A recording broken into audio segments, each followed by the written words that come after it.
Antum pernah dengar nama Prabu Siliwangi? Baik, Prabu Siliwangi bentang kekuasaannya di awal abad ke-14, di akhir abad ke-15. Itu beliau dari Banten sampai dengan ke awal Jawa, ujung Jawa. Kuasanya luar biasa, masih Hindu. Dan pemerintahannya, Masya Allah, ketika Islam masuk, itu nggak ada pertentangan, biasa aja. Ulama sudah ada, nyaman, tenang, biasa. Yang paling hebat, ketika sedang inspeksi, datang ke Karawang, daerah Karawang. Ditemukan seorang perempuan, namanya Nyai Subang Larang. Sedang membaca Al-Quran. Nyai Subang Larang itu diantara muridnya Syekh Qura. Syekh Qura itu nama aslinya Syekh Hasanuddin. Ketika pulang dari Mekah, maka disebut Ummul Qura, maka disebut Syekh Qura. Bikin pesantren beliau di Karawang. Sampai sekarang masih ada pesantren Syekh Qura.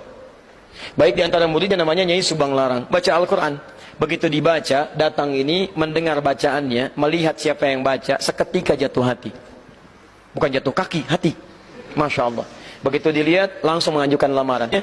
Anda harus masuk Islam dulu, kata Nyai Subang Larang. Masuk Islam dulu, baru saya ikuti. Ringan, nggak ada apa-apa. Padahal di hadapannya seorang penguasa, tampan, punya kekuasaan. Tapi kalimat itu kalau sudah lekat dengan Allah, nggak ada nilainya yang lain. Allah. Maka apa yang dikatakan dari sini? Begitu keluar, ya saya masuk Islam. Tidak ada yang duga. Tidak ada yang duga. Masuk Islam, menikah dengan Nyai Subang Larang. Lahirlah kemudian 3 anak utama. Anak pertamanya disebut dengan Walang Sungsang. Ya, mungkin lahirnya agak sedikit bermasalah ya. 1423. Yang kedua, lahir Rara Santang. Lahir tahun 1426. Yang ketiga, Raja Sengara.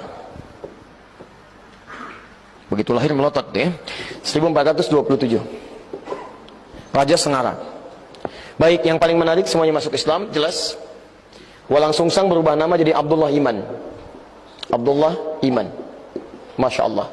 Perhatikan, ini begitu Islam masuk membawa pedoman kebaikan, jadi baik. Dengan Hindu gak ada masalah, dengan Buddha gak ada masalah. Tiba-tiba masuk Islam dan berubah jadi kebaikan. Tiba-tiba apa yang terjadi? Ini yang mau saya tunjukkan. Ini berubah jadi Abdullah Iman. Kemudian ini Rara Santang berubah jadi Syarifah Mudaim. Syarifah Mudaim. Pergilah haji.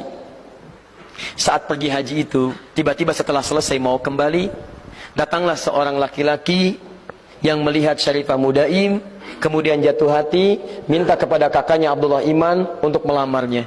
Maka diizinkan, menikahlah kemudian. Menikahlah Syarifah Mudaim dengan seorang laki-laki itu. Namanya siapa? Namanya Syarif Abdullah. Berasal dari Mesir. Maka diboyonglah ke Mesir. Saya simpan dulu di sini. Abdullah Iman kemudian pulang ke Nusantara, bertemu lagi dengan bapaknya. Setelah pulang, Prabu Siliwangi punya gelar Pamanah